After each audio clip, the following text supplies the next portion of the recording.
আমরা আলোর ক্লাসে দুইটা সংজ্ঞা দিয়েছিলাম আলোক বিজ্ঞানের। আজকে তোর শব্দর ক্লাসেও দুইটা সংজ্ঞা দিব শব্দের।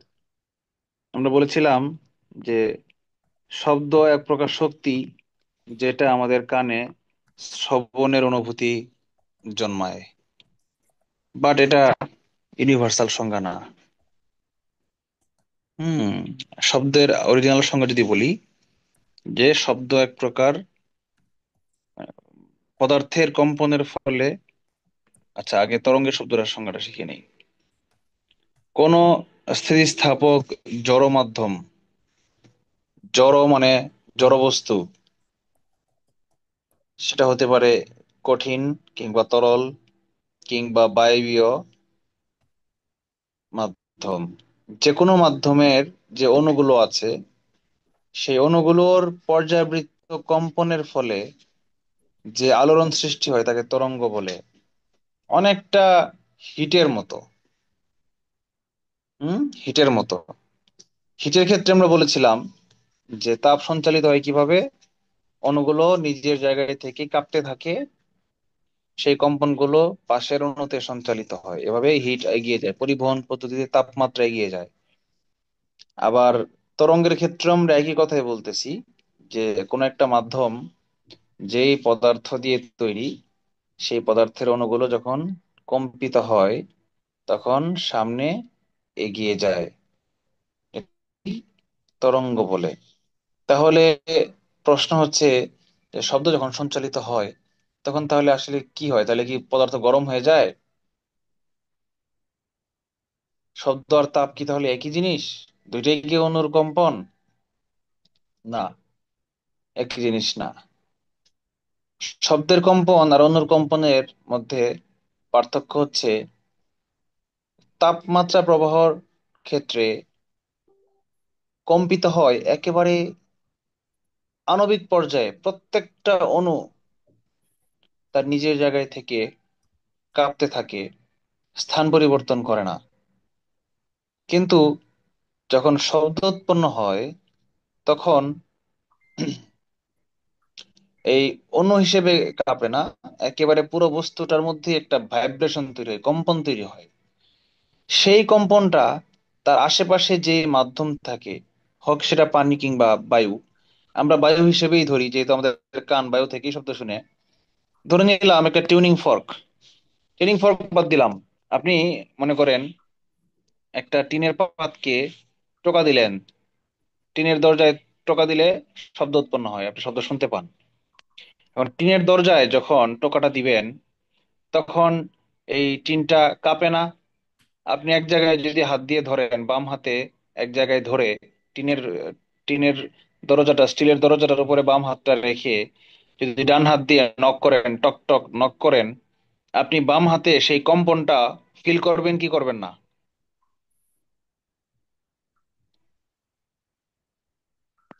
বলেন। জি স্যার, ফিল করা যাবে স্যার। ফিল করবেন। কিন্তু যখন আপনি তাপ দিবেন, একটা চামচকে যখন আগুনে ধরে তাপ দিবেন, আপনি কি কোনো কম্পন অনুভব করবেন? না স্যার, করবেন না। কম্পন। তার মানে যখন তাপ প্রবাহিত হবে তখন কম্পনটা হবে একেবারে আণবিক পর্যায়ে, যেটা মানুষ স্পর্শ করে ফিল করবে না কিংবা মাইক্রোস্কোপেও দেখা যাবে না। আর শব্দের উৎপাদনের যে কম্পনটা, সেটা অনেক বড় লেভেলের কম্পন। সেটা হাতেও ফিল করা যাবে, যে বস্তুটা কাঁপতেছে, মানে পুরো পদার্থটাই কাঁপতে থাকবে। এমনকি মাইক্রোস্কোপ দিয়ে তো দেখাই যাবে, খালি চোখেও দেখা যাবে। খালি চোখে আবার দেখা যায় কিভাবে? আমরা যখন এইচএসসি তে এই শব্দ চ্যাপ্টারের প্র্যাকটিক্যাল করেছিলাম, তখন টিউনিং ফর্ক ছিল 256 হার্জ, 500 হার্জ, বিভিন্ন হার্জের বিভিন্ন কম্পাঙ্কের টিউনিং ফর্ক ছিল। এক একটাতে টোকা দিলে এক এক রকম সাউন্ড হইতো। এই টিউনিং ফর্ক গুলোকে যখন টোকা দেওয়া হইতো, সে অনেক দীর্ঘ সময়, প্রায় আধা মিনিট ধরে সে বাজতে থাকতো, টুং করে বাজতে থাকতো। আর যখন বাজতো তখন আমরা দেখতাম, চোখে দেখা যেত যে সেটা কাঁপতেছে, ব্লার হয়ে যায় না, ছবি যেরকম ব্লার হয়ে যায় না। ওই টিউনিং ফর্কটা ছিল অনেকটা ইউর মতো, একটা চামচের মতো, চামচের মাথাটা ছিল ইউর মতো, ইউ শেপ।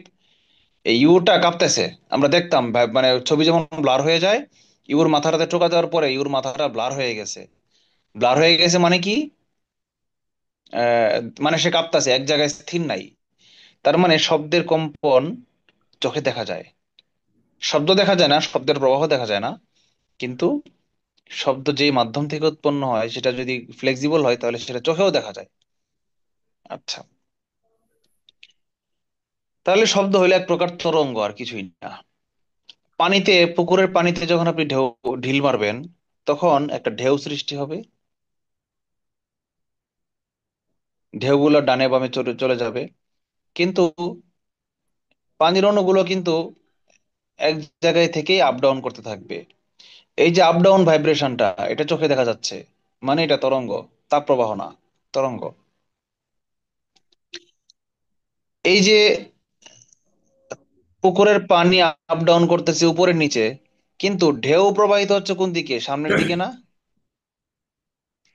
ঢেউ চলে যাচ্ছে অনুভূমিক ভাবে, বাম থেকে ডানে চলে যাচ্ছে, চারদিকে ছড়িয়ে যাচ্ছে বৃত্তাকার উপায়ে, পরিধি বরাবর।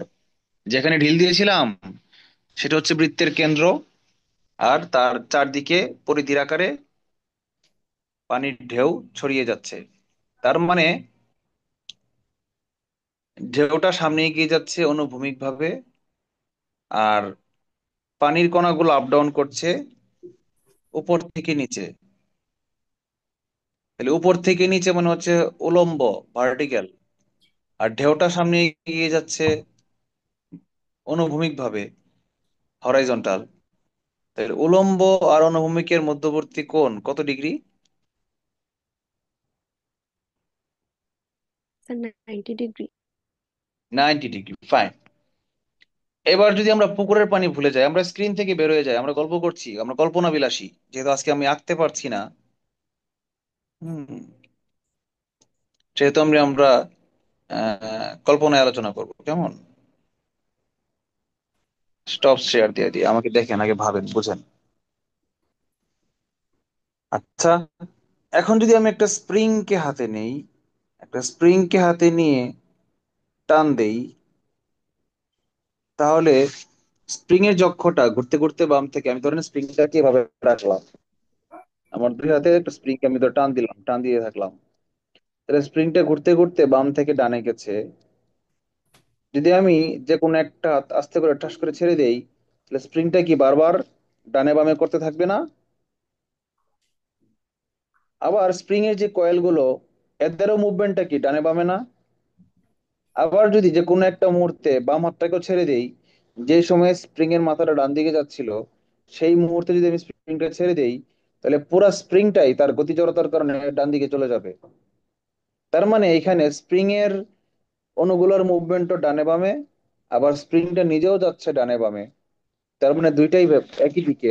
তাহলে একই দিকের দুইটার মধ্যবর্তী অ্যাঙ্গেল কত ডিগ্রি? 0 ডিগ্রি। তাহলে এই যে দুইটা তরঙ্গ আমি ব্যাখ্যা করলাম, দুই ধরনের তরঙ্গ। একটা হচ্ছে উলম্ব আর হরাইজন্টাল পানির ঢেউ, এটাকে বলা হয় অনুপ্রস্থ তরঙ্গ। প্রস্থ বরাবর, যেটাকে বাংলা আঞ্চলিক ভাষায় বলে পাতাইল্যা। পাতাইল্যা আর দিঘাইল্যা নাম শুনেছেন? সূর্য জি স্যার। দিঘল বাড়ি নাম শুনেছেন? দিঘল, এই দিঘল শব্দটাকে আঞ্চলিক ভাষায় বলা হয় দিঘলিয়া, দিঘাইল্যা। আর প্রস্থ শব্দটাকে আঞ্চলিক ভাষায় বলা হয় পাথাইল্যা। প্রস্থ মানে পেট বরাবর, দৈর্ঘ্যের সঙ্গে প্র- না 90 ডিগ্রি অ্যাঙ্গেলে যে থাকে সমকোণে, সেই হচ্ছে প্রস্থ। এই জন্য পাথাইল্যা মানে প্রস্থ কইরা বলে না, পাতাইল্যা করলাও, বাচ্চাটাকে কোলে নাও, কিভাবে পাতাইল্যা কোলে নেব, না দিগাইল্যা কোলে নেব? পাতাইল্যা মানে অনুপ্রস্থ ভাবে, বুঝতে পেরেছেন? তো এইটাকে বলে অনুপ্রস্থ তরঙ্গ, পুকুরের ঢেউটাকে। আর স্প্রিং এর যে সংকোচন প্রসারণ, এই তরঙ্গটাকে বলা হয় অনুদৈর্ঘ্য তরঙ্গ। তাই অনুদৈর্ঘ্য আর অনুপ্রস্থ তরঙ্গের পার্থক্যটা কি আপনারা বুঝতে পেরেছেন? জি স্যার। জি স্যার। আচ্ছা, ফাইন। এখন শব্দের তরঙ্গটা হচ্ছে একটা অনুদৈর্ঘ্য তরঙ্গ। তার মানে ধরেন আমি এখানে একটা তুড়ি দিলাম, বাম হাতে একটা তুড়ি বাজাইলাম, আমার কান শুনতে পাচ্ছে। তাইলে কান থেকে শব্দ তরঙ্গটা এই আঙ্গুল থেকে আ, শব্দটা আমার কানে যে আসবে, এই এর অণুগুলো উপর নিচে আপ ডাউন হয়ে আসলে সেটা কি ধরনের তরঙ্গ বলেন তো? অনুদৈর্ঘ্য না অনুপ্রস্থ?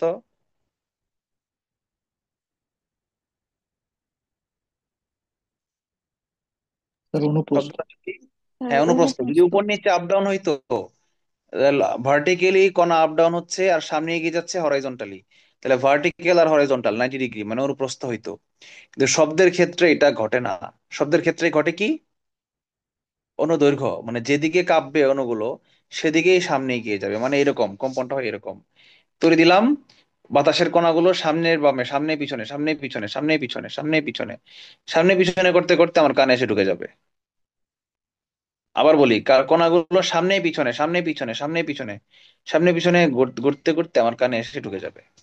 এই হচ্ছে অনুদৈর্ঘ্য তরঙ্গ। তার মানে শব্দ তরঙ্গ হচ্ছে অনুদৈর্ঘ্য তরঙ্গ। কার কোনো প্রশ্ন আছে? নাই? আচ্ছা, এবার আমরা একটু শিটে যাই। তরঙ্গ, শব্দ এক প্রকার তরঙ্গ, আর কোনো আলাপ নাই এর মধ্যে। শব্দ এক প্রকার তরঙ্গ। এখন এই যে তড়ি দেওয়ার কারণে কেন শব্দ উৎপন্ন হইলো, সম্পর্ক কি? তড়ি দেওয়ার ফলে এই তড়ির যে একটা কম্পন, আমার আঙ্গুলের যে স্পিডে ভাইব্রেশন হইলো, এই ভাইব্রেশনটা বাতাসের মধ্যে আঙ্গুলটা একটা ধাক্কা দিচ্ছে। এই যে টিউনিং ফর্ক, আমার আঙ্গুলটাই মনে করেন টিউনিং ফর্ক, সে কাঁপতেছে না? খুব স্পিডে কাঁপতেছে। এই যে কাঁপতেছে, সে বাতাসের মধ্যে কি করতেছে, বারবার ধাক্কা দিচ্ছে, মানে বারবার চাপ সৃষ্টি করছে। অণুগুলো চাপ খেয়ে জায়গায় বসে থাকতে পারছে না, সে পাশের অণুকে ধাক্কা দিচ্ছে। এভাবে সামনে পিছনে বারবার ধাক্কা দিয়ে ধাক্কাটা সামনে সামনে এগিয়ে যাচ্ছে, এটাই হচ্ছে শব্দ তরঙ্গ। এখন আমার আঙ্গুলটা যে চাপ দিচ্ছে ইয়াকে, এই চাপটা আমার কানের পর্দার ভিতরে একটা জায়গা আছে, টিম্প্যানিক পর্দা বলা হয়। মেডিকেল টার্ম, বায়োলজিক্যালি এটাকে বলে টিম্প্যানিক পর্দা, ডায়াফ্রাম, টিম্প্যানিক ডায়াফ্রাম। তিনটা হাড্ডি আছে মানুষের কানের ভিতরে, মেলিয়াস, ইনকাস, স্টেপিস। এই তিনটা হাড্ডির মধ্য দিয়ে শব্দটা বেড়ে যায়, অ্যাম্পলিফাইড হয় হয়ে আমাদের কানের যে টিম্প্যানিক পর্দা আছে, ওখানে একটা সেন্সরি নার্ভ আছে, নাম হচ্ছে ককলিয়া। এই ককলিয়ার অর্গান অফ কর্টি নামে একটা অর্গান আছে। এটা আমাদের এটার ভিতরেই সেন্সর গুলা বসানো। তো প্রতিটা আলাদা আলাদা তরঙ্গ দৈর্ঘ্যের জন্য, আলাদা আলাদা হার্টজের জন্য আলাদা আলাদা কম্পাঙ্ক, কম্পাঙ্কের সেন্সর সেট করে দিয়েছে আল্লাহ। এই সেন্সর গুলো ব্রেনের নার্ভকে বলে যে হ্যাঁ তুমি এই মুহূর্তে শুনেছো, কেউ একজন তুড়ি দিয়েছে। আচ্ছা, এবার আমরা চলে যাই শীটে কি বলেছিল।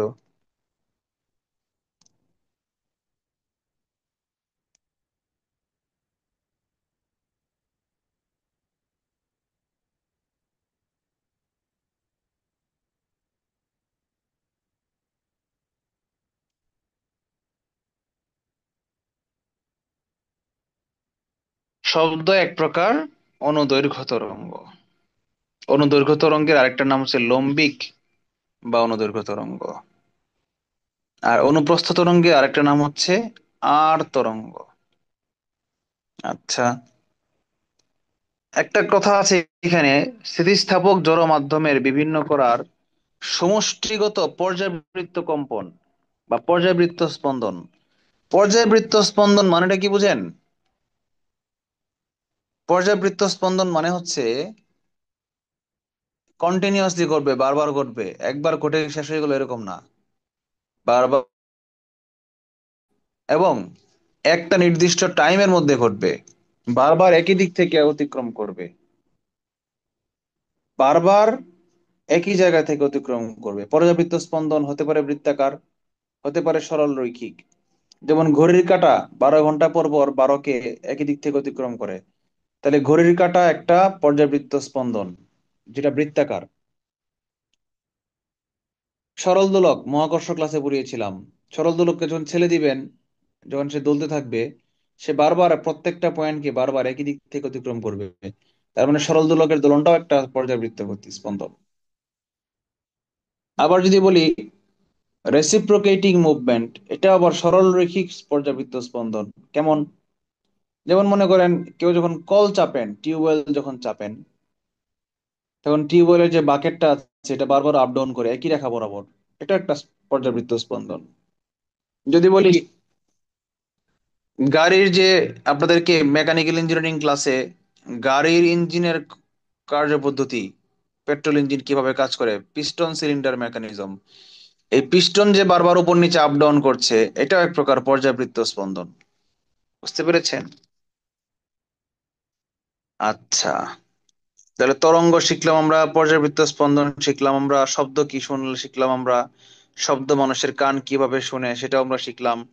এই দেখেন, এই যে স্পিকার থেকে তার কান পর্যন্ত যে যাচ্ছে, কোনো জায়গায় দেখেন ডট গুলো অনেক ঘন ঘন, কোনো জায়গায় ডট গুলো পাতলা পাতলা। তার মানে কি, যে অণুগুলো চাপ সৃষ্টি করে পাশে, এগুলো কিন্তু স্থির না। এটা ভিডিও না, এটা স্টিল ইমেজ, এই জন্য দেখা যাচ্ছে স্থির। বাট ভিডিও যদি দেখাইতে পারতাম, সম্ভব, ইউটিউবে সার্চ দিলে আপনারা পাবেন, লিখবেন সাউন্ড ইমেজ বা সাউন্ড, হাউ সাউন্ড প্রপাগেট, লিখে সার্চ দিলে ইউটিউবে পেয়ে যাবে।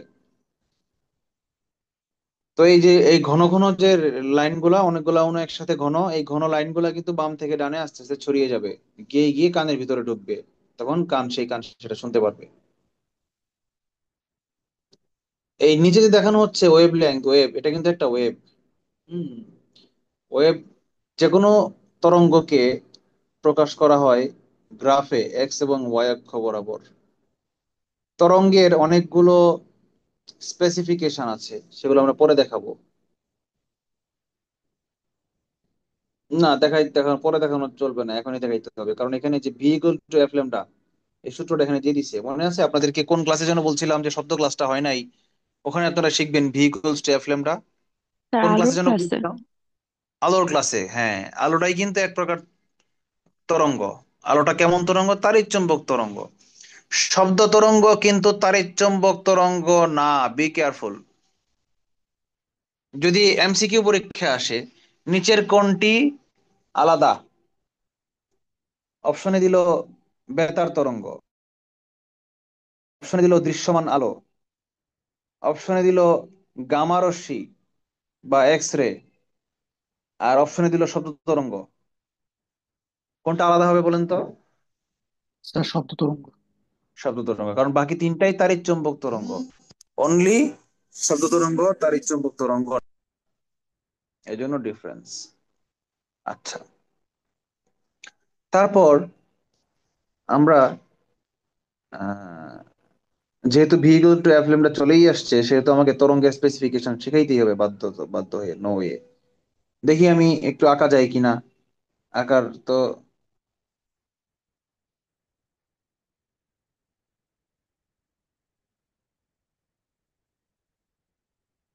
আপনার কি কোনো নয়েজ শুনতে পাচ্ছেন? দূরে গান বাজতেছে কোথাও অনেক জোরে। না স্যার, আসতেছে না স্যার। আচ্ছা, যাক। এই শব্দটার তরঙ্গটাকে আমরা একদম মাঝখান দিয়ে একটা কাল্পনিক লাইন ড্র করে ফেললাম, ঠিক আছে? Straight line. এই স্ট্রেট লাইনটাকে বলা হয় সাম্যাবস্থা গ্রাফ। এটা হচ্ছে এক্স এক্সিস, আর উপরে হচ্ছে ওয়াই এক্সিস, ঠিক আছে? এক্স এক্সিস বরাবর শব্দ তরঙ্গটা এগিয়ে যাচ্ছে। তো প্রত্যেকটা কোণাকে এক একটা দশা বলা হয়, প্রত্যেকটা দশা মানে অবস্থা, ফেজ, ইংলিশে বলা হয় ফেজ। তো ধরেন আমি যদি পিক পয়েন্ট গুলা কিনে, এটা একটা ফেজ, এটা একটা ফেজ, এটা একটা ফেজ, সর্বোচ্চ যে বিন্দু গুলা, এগুলাকে পিক পয়েন্ট বলা হয়। এই পিক পয়েন্টের মধ্যবর্তী যে দূরত্বটা, সেটা কি বলা হয়? কি? দশা। সরি, এই পরপর দুইটা পিক পয়েন্টের মধ্যবর্তী দূরত্বটাকে বলা হয় তরঙ্গ দৈর্ঘ্য। মানে এই তরঙ্গটার যে দূরত্ব বা দৈর্ঘ্য, যেটাকে বলা হয় তরঙ্গ দৈর্ঘ্য। আমি আরেকটা পরেরটাতে দেখাই, এটাকে প্রকাশ করা হয় ল্যামডা। ল্যামডা কি Greek word, alpha beta gamma lambda theta, এগুলা। Lambda, LAMBDA, lambda. বি এর উচ্চারণ নাই, বলবেন ল্যামডা। ল্যাংডা বললেন না আবার কিন্তু কেউ, এটা this is lambda. Okay, fine. আমি যেটা লিখেছি সেটা একটা উল্টা ওয়াই মনে হচ্ছে। হ্যাঁ, তরঙ্গ দৈর্ঘ্য ল্যামডা। আচ্ছা, তাহলে এই প্রত্যেকটা শীর্ষবিন্দুকে আমি মার্ক করেছি, এই শীর্ষবিন্দুটা হচ্ছে তার দশা। কি দশা? শীর্ষ দশা। আবার সর্বনিম্নের যে বিন্দুটা, এটাকে বলা হয় পাদবিন্দু। তাহলে এটাই তার দশা। কি দশা? পাদ দশা। পাদ শব্দটা কোথা থেকে আসছে? পা থেকে আসছে। পা মানে কি? নিচে থাকে সবচেয়ে যেটা। আচ্ছা, আবার যদি বলি মধ্যবিন্দু, এটা আরেকটা দশা, সাম্যাবস্থা। সাম্যাবস্থা আরেকটা দশা। হ্যাঁ, প্রত্যেকটা যদি বলি একদম মাঝখানের কোয়ার্টার বিন্দু গুলা, এগুলো একটা দশা, সমদশা। সেম দশা, এই একই দশ দূরত্ব কিন্তু সেম। আপনি শীর্ষবিন্দুতেই করেন আর পিকেই করেন আর মধ্যবিন্দুতেই করেন আর সাম্যাবস্থাতেই করেন, যেখানেই করেন না কেন, তরঙ্গ দৈর্ঘ্য সব জায়গায়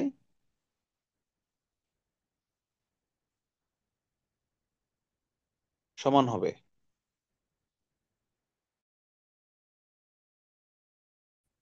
ইরেজার কোথায়?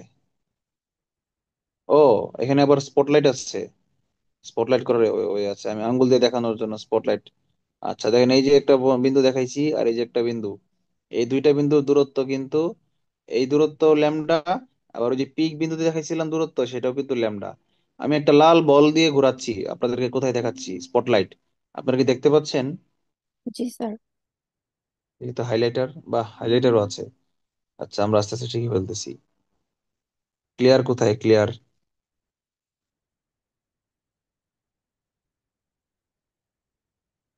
ক্লিয়ার অপশনটা তো পাচ্ছি না।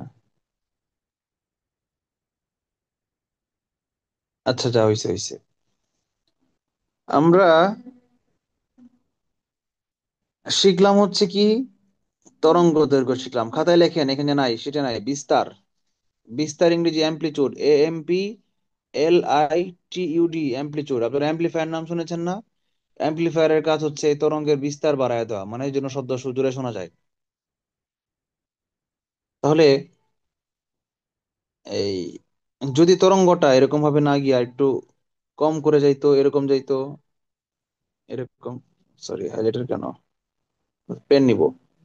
এই তরঙ্গটা যদি এরকম যাইতো, তাহলে কি হইতো বলেন তো? এটাও কিন্তু তরঙ্গ। এই ছোট যদি হইতো, তাহলে কি হতো, শব্দটা একটু লাউড কম শোনা যাইতো। বিস্তার যত বেশি হবে, শব্দ তত জোরে শোনা যাবে। জোরে শোনা বুঝেন? স্যার ধরেন আমি বললাম, তীব্রতাটা বেড়ে যাবে স্যার। তীব্রতা বেড়ে যায়। ধরেন আমি সা শব্দটা বললাম, হ্যাঁ, সারেগা আমার সা দিয়ে শুরু করলাম, বললাম সা,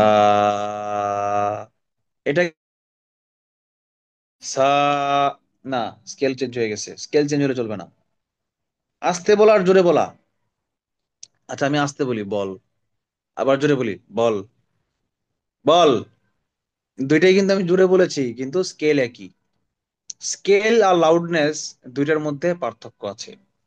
তাহলে স্কেলের কথা আমি কেন বললাম? আমি তো গানের ক্লাস নিচ্ছি না, আমি তো ফিজিক্স ক্লাস নিচ্ছি, তাহলে স্কেল কেন আনলাম আমি সারেগামা টেনে? কারণ এর সাথে সম্পর্ক আছে। যখনই আমি স্কেলের কথা বলবো, তখন আমি আরেকটা জিনিস শিখে ফেলবো। আচ্ছা, বিস্তারটা আগে বলে নেই। বিস্তার হচ্ছে কি, পিক পয়েন্ট আর বটম পয়েন্টের মধ্যবর্তী যে দূরত্ব, সেটাকেই পিক বলা হয়, আমি বিস্তার বলা হয়। আমি একটা নীল পয়েন্ট সিলেক্ট করি, দুইটা নীল পয়েন্ট, এই উলম্ব যে দূরত্বটা, সেটাই হচ্ছে কি বিস্তার। ইংলিশে বলা হয় অ্যামপ্লিচুড। এটাকে এ দিয়ে প্রকাশ করা হয়, নীলটার নাম হচ্ছে এ, অ্যামপ্লিচুড। আচ্ছা, বিস্তারের আলাপ শেষ। বিস্তারের ভূমিকা বলে দিলাম, শব্দ শোনার ক্ষেত্রে বিস্তারের ভূমিকাটা বলে দিলাম। তরঙ্গ দৈর্ঘ্যের ভূমিকাটা আমি এখনো বলি নাই, তরঙ্গ দৈর্ঘ্যের ভূমিকাটা বলবো। তার সাথে সম্পর্কিত হচ্ছে ফ্রিকোয়েন্সি। ফ্রিকোয়েন্সি মানে কি? কম্পাঙ্ক। ফ্রিকোয়েন্ট শব্দের অর্থ কি? ঘন। ফ্রিকোয়েন্ট ফ্লাড এফেক্টস বাংলাদেশ, ঘন ঘন বাংলাদেশকে বন্যা আক্রমণ করে। তাহলে ফ্রিকোয়েন্ট শব্দটা মানে ঘন ঘন, আর ফ্রিকোয়েন্সি মানে ঘনত্ব। এই ঘনত্ব যে ডেনসিটি ঘনত্ব না, পদার্থ কিরকম থকথকে ঘন, এই ঘন না। এটা যে কত টাইম পর পর, মানে নির্দিষ্ট টাইমে কতবার ঘনে, পৌনপুনিকতা বোঝায়। এই ফ্রিকোয়েন্সি শব্দটা, এই ঘনত্ব বাংলা শব্দটা পৌনপুনিকতা বোঝায়। যেটা বেশি পৌনপুনিক ভাবে ঘটে, বারবার ঘটে, সেটাকে বলে বেশি, তার কম্পাঙ্ক বেশি। কম্পাঙ্ক মানে কি? কম্পনের অঙ্ক, মানে একবারে কত, এক সেকেন্ডে কতবার কাঁপে, এটাকে কম্পাঙ্ক বলা হয়। বুঝতে পেরেছেন? কম্পাঙ্ক মানে এক সেকেন্ডে কতবার তরঙ্গ একটা নির্দিষ্ট জায়গার ভিতর দিয়ে কতটা তরঙ্গ পাস হয়ে যায়, সেটাকেই বলা হয় কম্পাঙ্ক। এই তরঙ্গ পাস হওয়ার সংখ্যা আর টিউনিং ফর্কের নিজের কাঁপার সংখ্যা সমান। টিউনিং ফর্ক যদি এক সেকেন্ডে 256 বার কাঁপে, তাহলে সেই তরঙ্গের কম্পাঙ্ক হবে 256 হার্জ। হার্জ কি? কম্পাঙ্কের একক, হার্জ। বিজ্ঞানীর নাম T.J. Hertz, H.E.R.T.Z, hertz. Hertz, টি এর উচ্চারণ নাই, বর্গীয় জ, হার্জ। টি এর উচ্চারণ নাই, হার্টজ বলা যাবে না, হার্জ বলতে হবে, হার্জ। তাহলে কম্পাঙ্ক মানে হচ্ছে এক সেকেন্ডে কতবার কাঁপবে, এটা হচ্ছে কম্পাঙ্ক, হার্জ। এখন তরঙ্গ, একটা তরঙ্গের দৈর্ঘ্য ল্যামডা যদি হয় মনে করেন 5 সেন্টিমিটার, আর কম্পাঙ্ক যদি হয় 100 সেকেন্ডে, 100 বার, 100 হার্জ, তাহলে বলেন তো এক সেকেন্ডে তরঙ্গটা কত মিটার সামনে, যে কতটুকু দূরত্ব যাবে?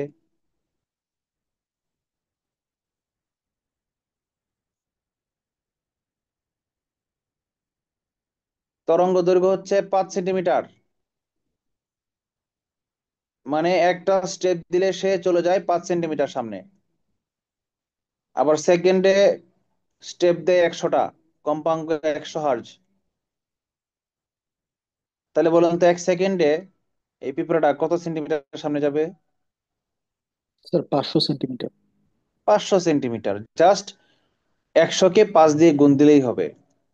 এক স্টেপে যায় 5 মিটার, আর স্টেপ দেয় 100টা, তাহলে 100 × 5, 500 সেন্টিমিটার সামনে চলে যাবে। তার মানে সম্পর্কটা কি গুণের? এই ল্যামডা মানে তরঙ্গ দৈর্ঘ্য, আর কম্পাঙ্ক ফ্রিকোয়েন্সি, ফ্রিকোয়েন্সিকে প্রকাশ করা হয় এফ দিয়ে। সরি, স্ক্রিন শেয়ার অফ হয়ে গেছে।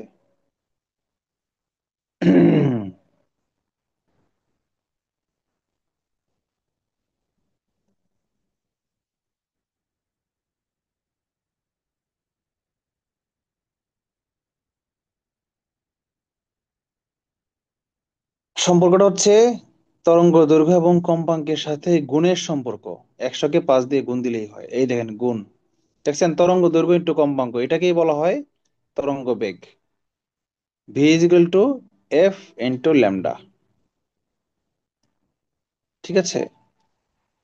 কম্পাঙ্কের একক হচ্ছে হার্জ।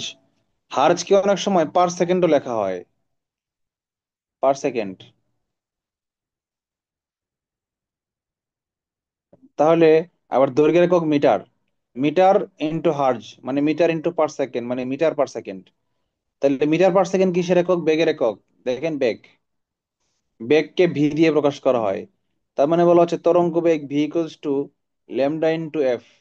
এটাকে সংক্ষেপে বলা হয় V equals to F lambda. Universal সূত্র পৃথিবীর সকল তরঙ্গের জন্য, অনুদৈর্ঘ্য হোক আর অনুপ্রস্থ হোক, আলোর তরঙ্গ হোক আর শব্দ হোক আর বিদ্যুতের তরঙ্গ হোক আর ইলেকট্রোম্যাগনেটিক ওয়েভ হোক, যে কোনো তরঙ্গ হোক, V equals to F lambda, এক সহজ সূত্র। আচ্ছা, এবার আমরা শব্দে যাই।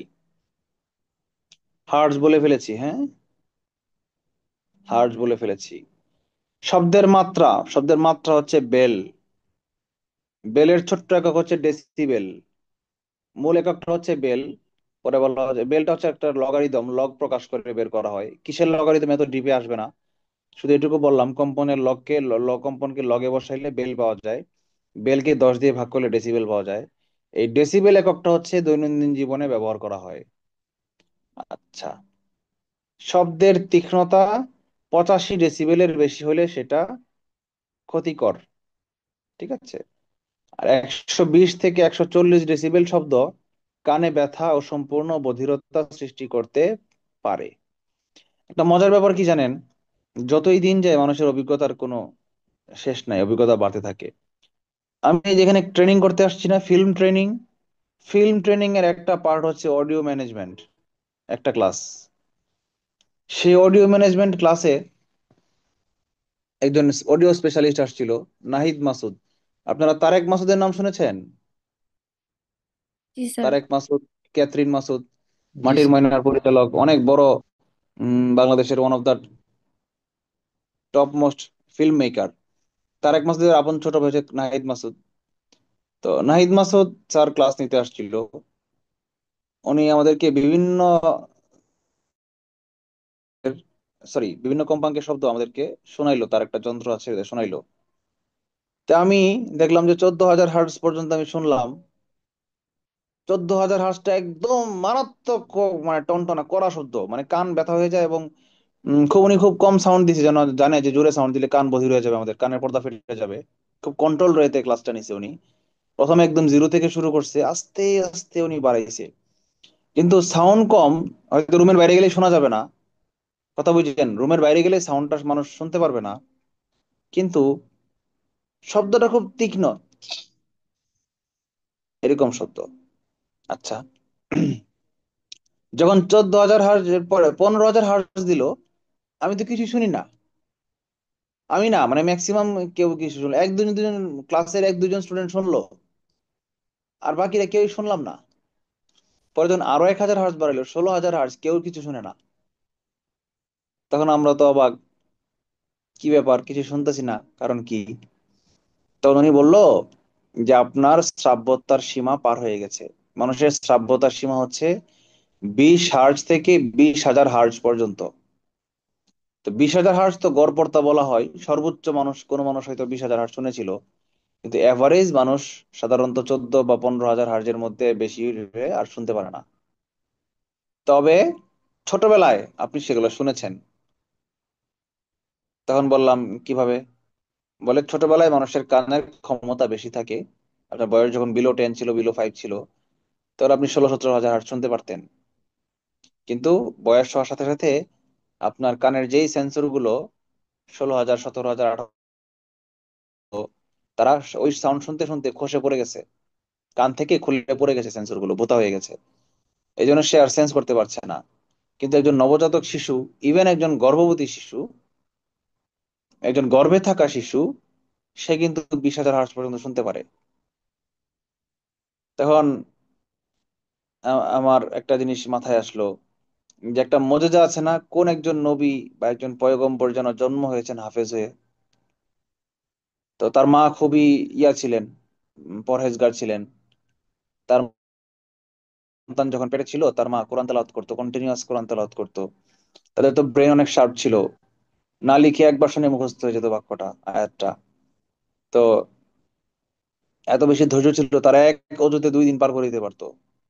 ওদের ক্ষমতা ছিল অন্যরকম, ফিজিক্যাল অ্যাবিলিটি আমাদের চেয়ে অনেক বেশি পাওয়ারফুল ছিল। তো উনি, আহ, তার মা এত পরিমাণ কোরআন তেলাওয়াত করতো, ওই শব্দগুলো তার শিশু সন্তান পেটে থেকে থেকে মুখস্থ হয়ে জন্ম হয়েছিল। উনি একজন হাফেজ হয়ে পৃথিবীতে জন্মগ্রহণ করেছিলেন। সুবহান আল্লাহ। এখন এটা শুনে কারো কাছে গুজব মনে হইতে পারে, but scientifically this is true. Scientifically থাকার দরকারও নাই, কারণ সব জিনিস সায়েন্টিফিক্যালি প্রুভ করা যায় না। প্রুভ হইলেই বিশ্বাস করতে হবে। এই থিওরি যদি কেউ বিশ্বাস করে, তাহলে সে মুসলিম না। ইসলামের সংজ্ঞা হচ্ছে এটা, প্রমাণ ছাড়াই বিশ্বাস করতে হবে। আল্লাহ যে আছে তার কোনো প্রমাণ নাই, কেউ দেখে নাই, কোনো যন্ত্র কোনোদিন ইয়ে করতে পারে নাই, ডিটেক্ট করতে পারে নাই। কিন্তু তারপরে বিশ্বাস করতে হবে আল্লাহ আছে, জিন আছে, বিশ্বাস করতে হবে। তো যাই হোক, আমরা ফিজিক্সে চলে আসি, ধর্মবাদ দিয়ে আমরা বিজ্ঞানে চলে আসি। যে বলেছে যে 120 থেকে 140 ডেসিবেল শব্দ কানে ব্যথা এবং বধিরতা সৃষ্টি করতে পারে। এই শব্দের তীক্ষ্ণতা ডিপেন্ড করে শব্দের বিস্তার, অ্যামপ্লিচিউডের উপর। এখন আমরা চলে আসি ফ্রিকোয়েন্সিতে বা কম্পাঙ্কে, স্কেলে। ওই যে সা রে গা মা পা বলছিলাম, হুম, এখানে সা রে গা মা পা, আস্তে আস্তে স্কেল উপরে তুলতেছি, তার মানে কিন্তু আমি ডেসিবেল বাড়াচ্ছি না, মানে শব্দের বিস্তার বাড়াচ্ছি না। তাহলে কি বাড়াচ্ছি? ওখানে আমি কম্পাঙ্ক বাড়াচ্ছি। সেম ডেসিবেলের দুইটা শব্দ, একটা সা শোনা যাবে আর একটা রে শোনা যাবে। তার মানে হচ্ছে, বোঝাতে চাচ্ছে এটাই, যে আমরা কান দিয়ে যে শুনি, সেটার দুইটা সংজ্ঞা আছে। শব্দের দুইটা প্যারামিটার আমরা কান দিয়ে শুনি। একটা হচ্ছে কত তীব্র, কত জোরে হচ্ছে, মানে কত দূর থেকে শোনা যাবে, বা কাছ থেকে শুনলে সেটা কত জোরে উচ্চ স্বরে শোনা যাবে, সেটা হচ্ছে একটা মাত্রা, যেটা ডিপেন্ড করে, যেটা নির্ধারণ করে দেয় বিস্তার। আর একটা হচ্ছে সেটার, হয়তো আস্তেই শুনতেছি কিংবা জোরে, তো সেটার স্কেল কেমন, সুরটা কেমন। এই যে সুরটাকে বলা হয় কম্পাঙ্ক। সুরটা নির্ধারণ করে দেয় কম্পাঙ্ক। তাহলে বিস্তার এবং কম্পাঙ্ক, এই দুইটাই হচ্ছে শব্দের, প্রত্যেকটা শব্দের আলাদা আলাদা প্যারামিটার। তরঙ্গ বেগ V equals to F lambda. F এবং ল্যামডা, ল্যামডা তো আমরা শুনলাম না, কিন্তু ল্যামডা আমরা শুনেছি। কারণ এর সঙ্গে এফ জড়িত আছে। Lambda equals to V by F, তার মানে ল্যামডা শব্দটা ভি এর উল্টা, ব্যস্তানুপাতিক। সরি, ল্যামডা শব্দটা এফ এর ব্যস্তানুপাতিক। যেই তরঙ্গের এফ বেশি সেই তরঙ্গের ল্যামডা কম, যেন এফ আর ল্যামডা গুণ করে সমান হয়ে যায়, V equals to F lambda. এই একই কথা আমি তো আলোর ক্লাসেও বলছিলাম, যে বেতার তরঙ্গ দেখেন, যে 3 কিলোমিটার একটা তরঙ্গের দৈর্ঘ্য, মানে এক লাফ দিয়ে 3 কিলোমিটার চলে যায়, তার মানে যে তার স্পিড বেশি এটা বলা যাবে না, কারণ সে লাফ দেয়ই কম। কারণ পৃথিবীর সকল চুম্বক তরঙ্গের বেগ সমান, সেকেন্ডে 3 লক্ষ কিলোমিটার। আবার শব্দের বেগ কিন্তু সমান না, শব্দের বেগ ডিপেন্ড করে মাধ্যমের উপর। আচ্ছা, শব্দের বেগের চ্যাপ্টারে যাবো। আচ্ছা,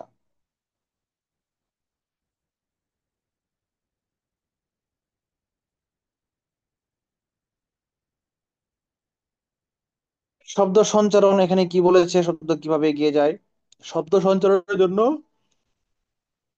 মাধ্যম প্রয়োজন হয়, এটা একটা তাড়িৎচুম্বক তরঙ্গের সাথে শব্দ তরঙ্গের আরেকটা বেসিক পার্থক্য হচ্ছে, তাড়িৎচুম্বক তরঙ্গ যাওয়ার জন্য কোনো মাধ্যম প্রয়োজন হয় না। আলোর বিকিরণ, তাপের বিকিরণ, এই বিকিরণ পদ্ধতিতে যেগুলো যায় এগুলো মাধ্যম ছাড়াই পৃথিবীতে সূর্য থেকে তাপ এবং আলো চলে আসে। কিন্তু শব্দ কখনো মাধ্যম ছাড়া যেতে পারে না, অণু লাগে, অণুর কম্পন প্রয়োজন হয়, সেটা হোক সলিড, সলিড পদার্থ শব্দ ক্যারি করে, লিকুইডও করে, বাতাস তো করেই, কিন্তু ভ্যাকুয়াম শব্দ ক্যারি করে না, মহাশূন্য শব্দ করে না। বায়ুমণ্ডলের বাইরে চলে গেলে আর কোনো শব্দ শুনতে পারবেন না, বায়ুমণ্ডলের বাইরে চলে গেলে গেলে কোনো শব্দ শুনতে পারবেন না। আচ্ছা,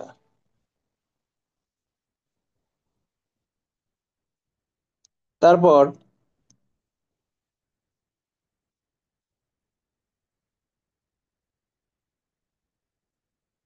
স্যার। তারপর আর কিছু না, পরের বলেন। স্যার, যখন হচ্ছে মানুষ মহাকাশ যানের ভিতরে থাকবে, এবং মহাকাশ যানটা যদি স্যার মহাবিশ্বে মানে মহাকাশে থাকে, তখন কি স্যার ওই যানের ভিতরে থাকা অবস্থায় যদি তারা কথা বলে তখন কি শুনতে পারবে? পারবে, কারণ মহাকাশযানের ভিতরটা, ওই চেম্বারটা যে রুমে তারা থাকে, রুমটা বাতাস অক্সিজেন দিয়ে পূর্ণ থাকে তাদের শ্বাস নেওয়ার জন্য। জি স্যার। আর যদি বাতাস দিয়ে পূর্ণ না থাকে, শুধু অক্সিজেন মাস্ক তারা ইউজ করে থাকে, তাহলে কথা বললেও শুনবে না।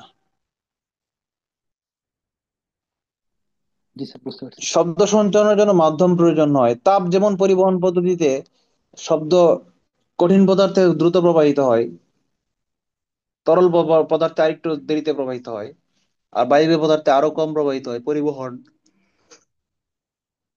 ঠিক একই রকম শব্দের সঞ্চালন কঠিন পদার্থে সবচেয়ে দ্রুত হয়, তরল পদার্থে আরেকটু কম হয়, বায়বীয় পদার্থে সবচেয়ে কম হয়, ভ্যাকুয়ামে হয়ই না।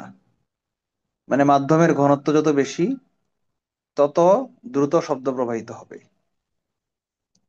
কারণ ঘনত্ব যখন বেশি হবে মাধ্যমের, তখন মাধ্যমের কণাগুলো মানে অণুগুলো একটা আর একটার খুব কাছাকাছি থাকবে, এই জন্য শব্দ দ্রুত প্রবাহিত হবে।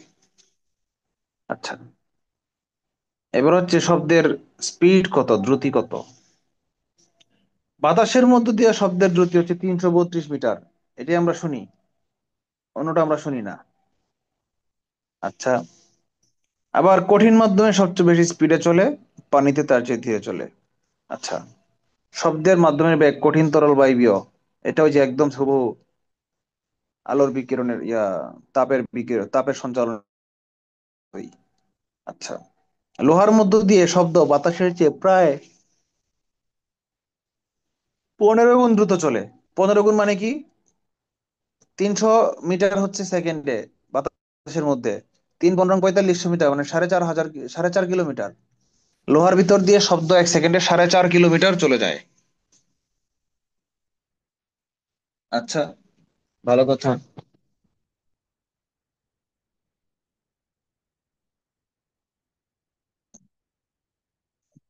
তারপর নিচে কি, পানির মধ্য দিয়ে শব্দ বাতাসের চেয়ে 4 গুণ দ্রুত চলে। তাই কেউ যদি পানিতে ডুব দিয়ে হাততালি দেয়, সেই তালির শব্দ ডুবন্ত থাকা ব্যক্তি জোরে শুনতে পাবে। যদিও হাততালি পানিতে দেওয়া কঠিন, কিন্তু অন্য কোনো মাধ্যমে যদি শব্দ সৃষ্টি করে, ধরেন কোনো একটা টিউনিং ফর্ক যদি সে পানির নিচে নিয়ে যায়, অথবা একটা উম কোনো একটা মেকানিজম যদি নিয়ে যায় যেটা কট করে শব্দ করবে, শব্দ উঠবে, মানে মুভমেন্ট সৃষ্টি করবে, তাহলে সেই শব্দটা পানির ভিতরে দ্রুত ছড়িয়ে যাবে। সমুদ্রের তীরে যদি একটা বিস্ফোরণ ঘটে, তাহলে 1 কিলোমিটার দূরে সমুদ্রের পানির নিচে যে লোকটা থাকবে, সে একই দূরত্বে সমুদ্রে জাহাজের উপরে, অথবা 1 কিলোমিটার দূরে যদি সমুদ্র তীরে মাটিতেই যদি অবস্থান করে, সেই ব্যক্তির চেয়ে যে ব্যক্তি পানির নিচে ডুব দিয়ে থাকবে, সে আগে শুনতে পাবে, কারণ পানির ভিতর দিয়ে শব্দটা দ্রুত ছড়ায় যাবে। কারো কোনো প্রশ্ন আছে? আচ্ছা, আমরা কয়েকটা শব্দের দ্রুতি মুখস্থ করে ফেলি। এখানে 0 ডিগ্রি সেলসিয়াস তাপমাত্রা এবং স্বাভাবিক চাপে কেন বলা হচ্ছে? স্বাভাবিক চাপ মানে বায়ুমণ্ডলীয় চাপে, 1 অ্যাটমসফেরিক প্রেসারে। ওই যে বলেছিলাম না ওই দিন, এসটিপি এবং এসটিপি। এসটিপি মানে হচ্ছে standard temperature and pressure. Standard temperature 0 degree Celsius তাপমাত্রা, আর স্ট্যান্ডার্ড প্রেসার হচ্ছে 76 সেন্টিমিটার পারদ চাপ। এই তাপমাত্রা এবং চাপে,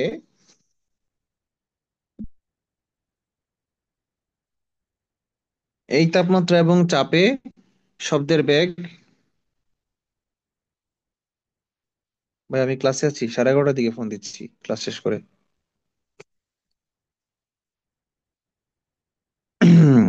আহ, এই তাপমাত্রা এবং চাপে লোহার ভিতর দিয়ে শব্দের বেগ হচ্ছে 5221 কিলোমিটার।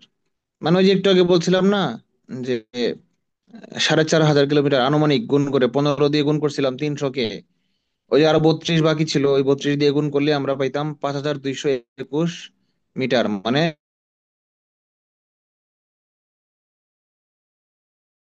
আর ঘন্টা মাইলে প্রকাশ করলে 757 মাইল পার ঘন্টা। মাইল পার ঘন্টা এটা ইম্পর্টেন্ট না, পানির ভিতর দিয়ে এটা ইম্পর্টেন্ট, 1450 মিটার পার সেন্টিমিটার। আর বাতাসের ভিতর দিয়ে 332 মিটার পার সেন্টিমিটার। আচ্ছা, শব্দের স্পিড, তাপমাত্রা, আর্দ্রতা, বায়ুচাপ ইত্যাদি জিনিসের উপর নির্ভরশীল। তা আমরা একটু ব্যাখ্যা করি তাপের সাথে কিভাবে পার্থক্য হয়। বলেছে তাপমাত্রা বাড়লে শব্দের বেগ বাড়ে, কারণ তাপমাত্রা বাড়লে অণুগুলো এমনি কাঁপতেছে, ফ্লেক্সিবল, তখন এর কম্পন আর কাঁপতে আরো হেল্প করবে, শব্দ প্রবাহিত হইতে আরো হেল্প করবে। 1 ডিগ্রি সেলসিয়াস বা 1 ডিগ্রি কেলভিন তাপমাত্রা বৃদ্ধিতে বাতাসে শব্দের বেগ প্রায় 0.6 মিটার পার সেকেন্ড বৃদ্ধি পায়। এখন আমি যে বলছিলাম একটু আগে যে 332 মিটার পার সেকেন্ড, এটা তো 0 ডিগ্রি সেলসিয়াস টেম্পারেচারে। এখন আমাদের আজকের তাপমাত্রা মনে করেন 30 ডিগ্রি সেলসিয়াস, তাহলে 30 ডিগ্রি সেলসিয়াস তাপমাত্রায় শব্দের বেগ কত হবে? দেখি তো, কে বের করতে পারেন আগে?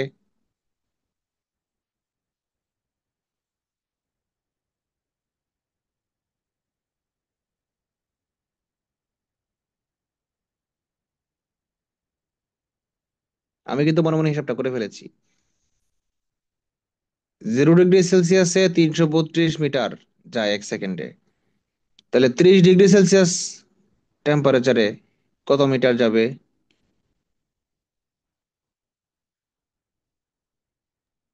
18 মিটার। আরো 18 মিটার বাড়বে, বাড়তি। 1 ডিগ্রি সেলসিয়াসে স্যার বাড়ে তিনশো 0.6 পঞ্চাশ metre sir right, 350। 350 answer, fine, 350। আচ্ছা আমি বলি, 1 ডিগ্রি সেলসিয়াসে বাড়ে 0.6 মিটার, তাহলে 30 ডিগ্রিতে বাড়ে 30 × 0.6, 18। 30 কে 318, 18 মিটার বেড়ে যাবে সেকেন্ডে। যত যাওয়ার কথা তার চেয়ে আরো 18 মিটার বেশি যাবে। তো যাওয়ার কথা কত? 332, 18 যোগ করলে হয় 350। তার মানে 30 ডিগ্রি সেলসিয়াস টেম্পারেচারে শব্দ যাবে 350 মিটার। তো দেখেন আপনাদেরকে কত আপার লেভেলে থিঙ্কিং করাইলাম, কিন্তু জিনিসটা কিন্তু খুব সিম্পল। কেউ বলবেন পরীক্ষায় যদি আসে যে 30 ডিগ্রি সেলসিয়াস টেম্পারেচারে শব্দ সেকেন্ডে কত কিলোমিটার যায়, কত মিটার যায়, আপনারা কনফার্ম পরীক্ষা হলে বসে গালি দিবেন, দিবেন কিনা বলেন? আজকে আগে গালি দিতেন না?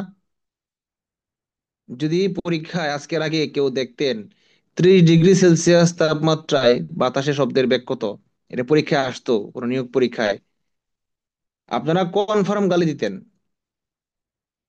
বলতেন যে এগুলো তো এইচএসসির সায়েন্সের ফিজিক্সের ম্যাথ, এইচএসসির ফিজিক্স হচ্ছে সবচেয়ে কঠিন, এগুলো আমাদের দিবে কেন? আমি তো আর্টস পড়েছি। ভাইরে, আর্টস কমার্সের সাথে সম্পর্ক নাই, একদম কমন সেন্স। যদি আপনি জানেন এই শীটটা যদি পড়েন, ক্লাসটা যদি করেন, যদি আপনি জানেন যে নর্মাল স্পিড 332, আবার 1 ডিগ্রিতে স্পিড বাইরে যায় 0.6 মিটার কইরা, তাহলে কেন আপনি অঙ্কটা মুখে মুখে করতে পারবেন না ঐকিক নিয়মে? একটা সূত্র আছে, একটা ব্র্যাকেট দেওয়া কঠিন সূত্র আছে, টি ভি টি মিলায়া অনেক ঝামেলা, এইচএসসি সূত্র, সেটা তো আপনার দরকার নাই। আচ্ছা, আর্দ্রতা। আর্দ্রতা বললেও শব্দের বেগ বাড়বে, কোনোটাতেই কমে না, সহজ, মনে রাখা সহজ হয়ে গেল। বলক তাপমাত্রা হোক আর আর্দ্রতা হোক, বাড়লেই বাড়ে, সমানুপাতিক, দুইটাই সমানুপাতিক। কেন বাড়লে বাড়বে? বাতাসের ভিতরে যখন বেশি পরিমাণ পানির কণা থাকবে, একটু আগেই বলেছি পানিতে শব্দের স্পিড বাতাসের চেয়ে বেশি, তাহলে বাতাসের ভিতরে পানি মিক্স করে দিছি, তার মানে কি স্পিড বাড়ানোর জন্য হেল্প করে দিছি, এই জন্য আর্দ্রতা বাড়লে স্পিড বাড়বে।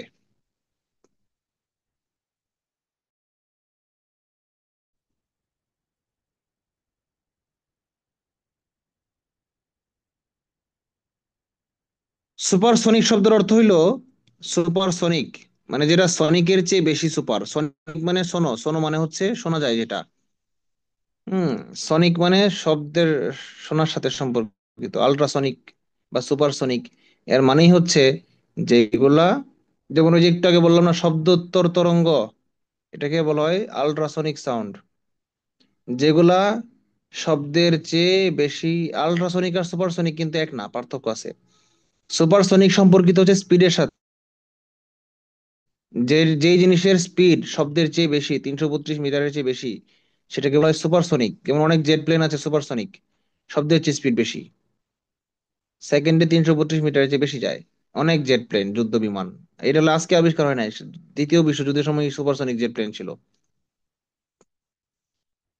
আর আল্ট্রাসনিক মানে হচ্ছে যেটার ফ্রিকোয়েন্সি বেশি, স্পিড বেশি না, স্পিড 332ই শব্দ যেহেতু, কিন্তু এটার ফ্রিকোয়েন্সি হচ্ছে 20,000 হার্টজের চেয়ে বেশি, যার কারণে আপনি তাকে শুনতে পাবেন না, সেটাকে বলা হয় আল্ট্রাসাউন্ড, আল্ট্রাসনিক। আল্ট্রাসাউন্ড কথাটা বলতে বলতে চলে আসলো। আপনারা আল্ট্রাসোনোগ্রাফি করেছেন? সোনো মানে হচ্ছে শোনা, আর আল্ট্রাসোনোগ্রাফি মানে হচ্ছে শোনার চেয়েও আল্ট্রা, মানে যেটা শোনা যায় না।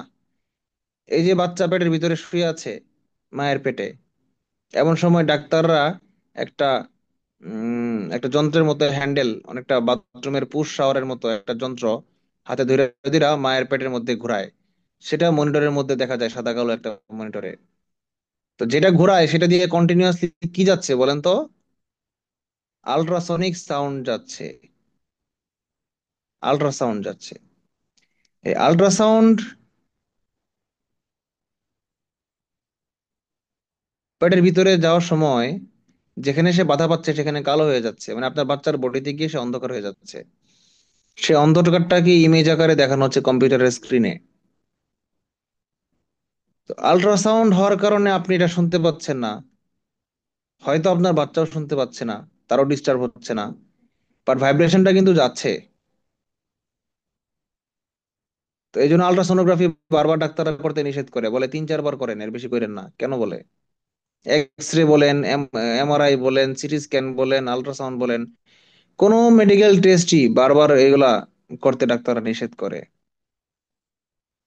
এখন আল্ট্রাসনিক যদি এমন হয়ে থাকে যে আল্ট্রাসাউন্ডের ফ্রিকোয়েন্সি হয়ে যায় 30,000 হার্জ,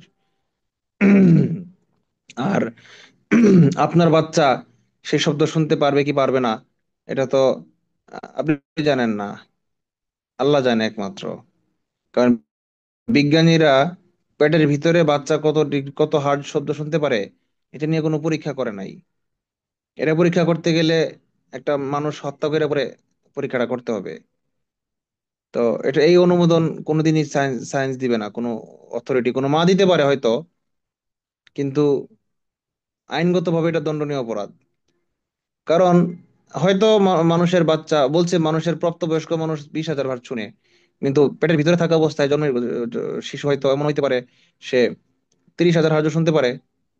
কারণ আপনি যে মনে করলেন আরামে দিলেন 30,000 হার্টজ আমরা কিছু শুনতেছি না, কিন্তু বাচ্চা তো কানে মারাত্মক কষ্ট হচ্ছে। কারণ 30,000 হার্টজ মানে আপনি বুঝেন, 14,000 হার্টজ শুনে আমার কানের ভিতরে মনে হয়েছে যে আমার কান ফেটে যাচ্ছে, এরকম শব্দ, এত হাই ফ্রিকোয়েন্সি। আর বাচ্চার পাওয়ার বেশি বলে সে 30,000 শুনে ফেলছে, কিন্তু তার মানে তার অনেক কষ্ট হচ্ছে না? তার তো কানের পর্দাটা পাতলা, মানে অনেক অনেক সেন্সিটিভ, অনেক দুর্বল তার কানটা, মানে গঠনগত ভাবে দুর্বল, ব্যথা পাবে সে বেশি। তার উপর আবার ফ্রিকোয়েন্সি দিলেন আপনি 30,000 হার্জ। মানে মানুষকে 1 লাখ হার্জের শব্দ যদি শোনাইতেন, তাহলে সে যেরকম পাগল হয়ে যেত, তার মাথা ব্রাস্ট হয়ে যেত, এরকম ব্যথাটা বাচ্চাটা পাবে। এখন জানি না বিজ্ঞানীরা আলট্রাসোনোগ্রাফি করার যন্ত্র আবিষ্কার করার সময় এই জিনিসটা বিবেচনায় নিয়েই করছে নাকি নর্মালি করছে। অবশ্যই গবেষণা করে করার কথা, হাজার হাজার বছরের গবেষণার ফলাফল এগুলা। আপনারা স্পাইডারম্যান 1 দেখেছেন? স্পাইডারম্যান 1 এর মুভির লাস্ট সিনে সাউন্ড দিয়ে কিভাবে ওই যে পার্কার কিভাবে সাউন্ড দিয়ে ওই ইয়াটাকে, ভিলেনটাকে মেরে ফেলে, মনে আছে? জি স্যার, ওই যে স্যার স্টিলের ইয়াগুলো পুশ করে হ্যাঁ, একটা কালো গোল কালো সার্কেল স্টিলের করে। ইয়া থাকে, জি স্যার, একটা ওইটা সার্কেল স্টিলের ইয়া দিয়ে সার্কেল করে সার্কেল এটার করলাম। ভিতরে, এটার ভিতরে ওই ওই কালো দৈত্যটাকে বসায়, বসায় সে চারদিক দিয়ে খালি বাইরে থাকে। এই শব্দে শব্দে তার কান ফেটে সে মারা যায়। চমৎকার না আইডিয়াটা? মুভি মুভি ক্রিয়েটরদের কিন্তু ক্রিয়েটিভিটি ভালো, এবং ওদের সায়েন্স জানতে হয়, ইমাজিনেশন থাকতে হয়, প্লাস সায়েন্স জানতে হয়। একটা মজার কথা বলে ফেলে, আমি কিন্তু আজকে অভিনয় করেছি। এতদিন ট্রেনিং এর মধ্যে ডিরেকশন দিছি, আজকে আমি অভিনয় করেছি স্যার বাবার ভিডিও, চরিত্রে। স্যার ভিডিও করেছেন স্যার? হ্যাঁ, এডিটিং হবে কালকে পরশু, স্যার আমাদেরকে পাবেন, দিয়ে ভিডিও দিব দিচ্ছেন? আমি। Okay sir. অবশ্যই দিব, কি বলেন। এটা ফেসবুকে আপলোড দিব, আমার লাইফের ফার্স্ট অ্যাক্টিং ফিল্ম। অ্যাক্টিং তো আপনাদের সামনে করি ক্লাসরুমে, সেটা তো আর সিনেমা না, ওটা তো ক্লাস। কিন্তু ফিল্মের অ্যাক্টিং এই প্রথমবারের মতো করছি আর কি। আচ্ছা, প্রতিধ্বনি, প্রতিধ্বনি হচ্ছে ইকো, ধ্বনিটা ফিরে আসা, আলোর প্রতিফলন আর শব্দের প্রতিধ্বনি একই। আমি স্ক্রিনটা অফ করে দিলাম। মনে করেন খালি একটা ঘরের মধ্যে তালি বাজাইলে, অথবা একটা খালি ঘর বাদ দেন, বাইরে একটা ওয়াল থেকে একটু দূরে তালি বাজাইলে মনে হয় যে একটু পরে শব্দটা আমার হাতে আবার ফিরে আসছে। 2 বার শুনতে পান, 3 বার শুনতে পান, এটাই প্রতিধ্বনি। প্রশ্ন হচ্ছে কেন এরকম হয়? কারণ বাতাসের কম্পনটাই ওয়ালে গিয়ে লাগে, বাধা পেয়ে স্থিতিস্থাপক হওয়ার কারণে উল্টা দিকে আবার সেই একই বেগে ব্যাক করে। এখন সব সময় আমরা প্রতিধ্বনি কেন শুনি না? এই যে আমি এখন কথা বলতেছি, আপনারা তো আমার শব্দ একটাই শুনছেন, আমার রুমের ভিতরে কেন প্রতিধ্বনি হচ্ছে না? কারণ হচ্ছে, হচ্ছে প্রতিধ্বনি কথা সত্য, কন্টিনিউয়াসলি হচ্ছে, কিন্তু আপনি সেটা শুনতে পাচ্ছেন না, আমার কানও সেটা শুনতে পাচ্ছে না। কারণ যন্ত্র কিন্তু ধরতেছে, আমার মোবাইলের মাইক্রোফোন কিন্তু ঠিকই ধরতেছে, এবং আপনার আপনার স্পিকার দিয়েও কিন্তু সেটা কন্টিনিউয়াসলি বেরোচ্ছে, প্রতিধ্বনি সহই বেরোচ্ছে। আমার পাশে বসে থাকা মানুষটা যেমন আমার প্রতিধ্বনি সহ কথা তার কানে ঢুকছে, আপনাদের স্পিকার দিয়েও কিন্তু সেই প্রতিধ্বনি সহই ঢুকছে। কিন্তু আমার পাশে বসে থাকা মানুষটা যেমন শুনতে পাচ্ছে না, আপনিও তেমন শুনতে পাচ্ছেন না। কেন শোনা যায় না? এর কারণ হচ্ছে, মানুষের কানের একটা শ্রাব্যতার, শ্রবণানুভূতির স্থায়িত্বকাল আছে, সেটা হচ্ছে 0.1 সেকেন্ড। মানে একটা শব্দ আপনি শোনার পরেও আপনার ব্রেইনে তার পরবর্তী 0.1 সেকেন্ড, মানে 1 সেকেন্ডের 10 ভাগের 1 ভাগ সময় পর্যন্ত আপনার ব্রেইনে এটা বাঁচতে থাকবে। যার ফলে এর মধ্যে অন্য কোনো শব্দ যদি আপনার ব্রেইনে পর্দায় ঢুকে, ব্রেন সেটাকে ক্যাচ করতে পারবে না, প্রসেস করতে পারবে না। মানে ক্যামেরায় আপনি ছবি তুলছেন ঠিকই, কিন্তু মেমোরিতে সেভ হয় নাই, কারণ মেমোরি তখন ব্যস্ত আগেরটা আগেরটা সেভ করতে। বিষয়টা এরকম, বুঝতে পারছেন না? পারেন নাই? পারছি স্যার। আচ্ছা, তাহলে মানুষ 0.1 সেকেন্ডের মধ্যে কোনো শব্দ যদি দুইটা ঢুকে পড়ে, তাহলে দ্বিতীয়টা সে শুনতে পায় না, আগেরটাই শুনে। তাহলে 0.1 সেকেন্ডে শব্দ কত মিটার দূরত্ব অতিক্রম করে? কে আগে বলতে পারে? চকলেট পাবে।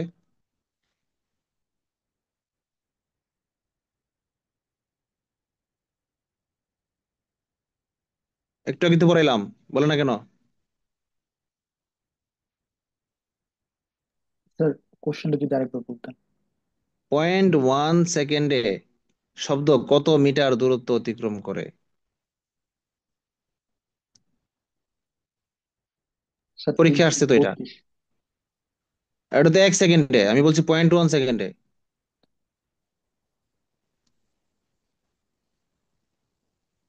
স্যার, 10 দিয়ে ভাগ হয়ে যাবে স্যার। স্যার, 33.2। করেন, ভাগ করে সংখ্যা আনসার দেন। স্যার, 33.2। ফাইন। কে বলছে, নাম কি? নাফিস? স্যার, শরীফ। শরীফ? নাফিসা নুসরাত বলতেছি, ওখান থেকে আমার মাথায় নাফিস ঢুকে আছে। আচ্ছা, ওই যে নাফিস আর শরীফ আসছিল তো একসাথে, এই জন্য আমার মাথায় নাফিস ঢুকতেছে, ঢুকে আছে। আচ্ছা, তোমার কণ্ঠটা আমি চিনি, নামটা এই মুহূর্তে শো করতেছে না, এই জন্য ভুলে গেছিলাম। বাট আমি তোমার কণ্ঠ, চেহারা সবই আমার স্পষ্ট মনে আছে। এই মুহূর্তে প্রোগ্রাম কম্পিউটার উল্টাপাল্টা হয়ে গেছিল, অসুবিধা নাই। স্যার, নো এখন প্রবলেম স্যার। শরীফের জন্য একটা তালি হবে। হ্যাঁ, শরীফের জন্য একটা ভার্চুয়াল চকলেট থাকবে। আচ্ছা, এখন থ্যাংক ওই ইউ স্যার। চকলেট আরো কিন্তু আছে, অন্যদের নিতে হবে কিন্তু। আমি আরো প্রশ্ন করবো এখন, ম্যাথ, আপনাদের মাথা খাটাইতে হেল্প করবো আমি। 0.1 সেকেন্ডে শব্দ যায় 33.2 মিটার। তার মানে এইটুক দূরত্ব থেকে যদি শব্দ আসে, তাহলে আমরা দুইটা শব্দ ডিফারেন্স করতে পারবো। তাহলে আমি যদি এখানে বসে কথা বলি, সামনে একটা ওয়াল থাকে, তাহলে সেই ওয়ালটা তো 33 মিটার দূরে থাকার দরকার নাই। এর অর্ধেক দূরত্ব থাকলেই তো আমি সেই শব্দটা আমার মুখ থেকে বের হয়ে এই ওয়ালে গিয়ে বাধা পেয়ে আমার কান পর্যন্ত ফিরে আসতে 33.2 মিটার যদি অতিক্রম করতে হয়, তাহলে ওয়ালের দূরত্ব হইতে হবে তার অর্ধেক। মানে 33.2 এর অর্ধেক কত? 16.7 নাকি 16.6? স্যার, 16.6। তার মানে শব্দের উৎস আর শ্রোতা এর সাথে যদি প্রতিবন্ধকের দূরত্ব, প্রতিবন্ধক দেয়াল এর দূরত্ব যদি 16.6 মিটার হয়, তাহলেই কেবল আপনি শব্দ শুনতে পারবেন। এখন কালকে একটা ফিতা নিবেন, একটা ওয়াল থেকে 17 মিটার দূরে দাঁড়াবেন, আশেপাশে কোনো মানুষ নাই, ক্লিয়ার রাস্তা যেন থাকে, কোনো গাছ টাছও নাই, তালি দিবেন, শব্দ শুনবেন। কিন্তু দুঃখজনক হলেও সত্য, 16.6 মিটার দূরত্বে পাবেন না। কারণ টেম্পারেচার বেশি, 0 ডিগ্রি না, যার কারণে একটু স্পিড বেশি, আপনাকে আরেকটু দূরত্ব 350 মিটার নিতে হবে। আবার বডিতে আর্দ্রতা আছে, বাতাসে, এই জন্য শব্দের স্পিড আরো বেড়ে আছে, হয়তো 350 না, 400 হইতে পারে। তাহলে 400 মিটার যদি হয়ে থাকে পার সেকেন্ড, ওই দিন আপনার পরীক্ষা যেদিন করবেন সেদিন বাতাসে শব্দের বেগ যদি 400 মিটার হয়ে থাকে, তাহলে 0.1 সেকেন্ডে যাবে 40 মিটার। আর 40 মিটার অতিক্রম করতে অর্ধেক দূরত্বে দেয়াল, মানে 20 মিটার। তাহলে দেয়াল থেকে 20 মিটার বা 22 মিটার দূরত্বে দাঁড়ায় আপনি তালি দিবেন। এই যে 16.6 মিটার যে বললাম, এটা হচ্ছে ন্যূনতম, কিন্তু 16.7 মিটার হলে আপনি শুনবেন। আবার যদি আর্দ্রতা বেশি থাকে, তাহলে টেম্পারেচার বেশি থাকে, তাহলে এই যে 20 মিটার বললাম, 400 মিটার সেকেন্ডে হইলে এই 40 মিটার বা 20 মিটার হবে ন্যূনতম দূরত্ব, কিন্তু 21 মিটার দূরত্ব কিন্তু আপনি শুনবেন, 19 মিটার দূরত্বে গেলে আর শুনবেন না। তাহলে কালকে আপনারা 16, 17, 18, 19, 20 এরকম বিভিন্ন দূরত্বে আপনি সাউন্ড টেস্ট করে দেখবেন প্রতিধ্বনি শুনতে পান কিনা। আচ্ছা, কি যেন বলতে চাইলাম? 16.6। 16.6 বলে ফেলেছি। এইটার মাধ্যমে, এই এর মাধ্যমে, এই শব্দের গতি পরীক্ষার মাধ্যমে বাতাসের আর্দ্রতাও পরীক্ষা করা সম্ভব। কারণ টেম্পারেচার আপনি জানেন। হ্যাঁ, টেম্পারেচার আপনি জানেন। এখন নির্দিষ্ট টেম্পারেচারে কত আর্দ্রতার জন্য, কত পার্সেন্ট আর্দ্রতার জন্য কত মিটার ওয়াল, কত দূরত্বের ওয়াল থেকে শব্দ শোনা যায়, সেন্সর থাকবে, সাউন্ড রিসিভার থাকবে। এটা পরীক্ষা করার মাধ্যমে খুব ইজিলি আপনি বের করতে পারেন যে আজকের বাতাসের আর্দ্রতা কত। কম্পিউটার কি ঠিক হয়েছে না রে? টাইপ করা যাচ্ছে না? রিস্টার্ট দিছস? এখন অন করতে দেখি কি বলে। আচ্ছা, প্রতিদ্বন্দ্বী আলাপ শেষ,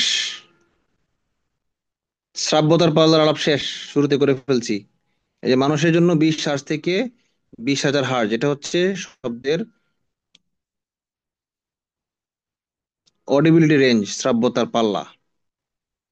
আচ্ছা, আর যেটা 20,000 হার্জের চেয়ে বেশি তাকে শব্দোত্তর বলে আল্ট্রাসনিক, আর যেগুলো 20 হার্জের চেয়ে কম তাকে বলে শব্দতর মানে ইনফ্রাসনিক। বলে ফেলছি। কুকুরের শ্রাব্যতার ঊর্ধ্বসীমা 35,000 হার্জ, 35,000। মানুষের 20,000, কুকুরের 20,000, আর বাদুড়ের হচ্ছে 1,00,000 হার্জ। এখন বাদুড় যে রাত্রেবেলা চলে, কখনো বাতা ইয়ার মধ্যে বাড়ি খায় না ওয়ালে, কারণ কি? সে তো রাতে দেখে না। বিষয় হচ্ছে বাদুড় শব্দোত্তর তরঙ্গ সৃষ্টি করার মাধ্যমে চলাফেরা করে। এই সাউন্ড গুলো যে চারদিকে যাচ্ছে, সেখানে তার কানে ব্যাক করতেছে, এগুলোর একটা 3D ইমেজ সেই বাদুড়টা কি করে তৈরি করে ফেলে। এই আমাদের আল্ট্রাসনিক যন্ত্র যেরকম ইমেজ তৈরি করে, এই বাদুড়ও যখন যায়, সে মানুষের শব্দের চেয়ে বেশি, হয়তো 40,000, 50,000, 1,00,000 পর্যন্ত সাউন্ড সে উৎপন্ন করে ডানা দিয়ে। সেটাকেই সে শুনে, শুনে শুনে সামনে আগায়। শব্দের প্রতিধ্বনি কন্টিনিউয়াস সে শুনতেই থাকে আর মাথার মধ্যে ইমেজ কল্পনা করতে থাকে।